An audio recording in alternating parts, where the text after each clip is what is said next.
ఎన్నో హంగులు ప్రత్యేకలతో Mercedes Benz రూపొందించిన బుల్లెట్ ప్రూఫ్ బస్సు ఒక్కరోజుకే షెడ్డుకు చేరింది. సీఎం కేసీఆర్ కోసం రాష్ట్ర ప్రభుత్వం 5 కోట్ల ఖర్చుతో కొనుగోలు చేసిన ఈ బస్సులోని ఏర్పాట్లపై సీఎం పెదవి విరిచారు.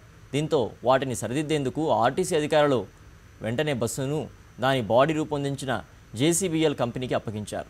ఫలితంగా శనివారం కేసీఆర్ ఈ బస్సులో కాక తన బుల్లెట్ ప్రూఫ్ కారులోనే వెళ్లారు. శుక్రవారం హరితహారం కార్యక్రమాన్ని ప్రారంభించేందుకు కేసీఆర్ ఈ బస్సులోనే వెళ్లారు.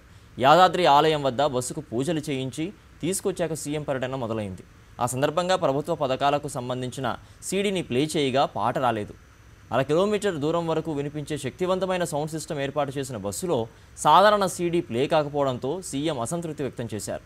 అలాగే తెలుపు రంగులో ఉన్న బస్సు బాడీపై ఆకుపచ్చ రంగు స్ట్రైప్ ఏర్పాటు చేశారు. హరితహారానికి సరిపోయేలా ఆ స్ట్రైప్పై ఆకులు, పూల బొమ్మలు ఉండాల్సిందని, అవి లేక పేలవంగా ఉందని సీఎం పెదవి విరిచారు. దీంతో ఆర్టీసీ అధికారులు దాన్ని జేసీబీఎల్ వర్క్షాప్కు తరలించారు.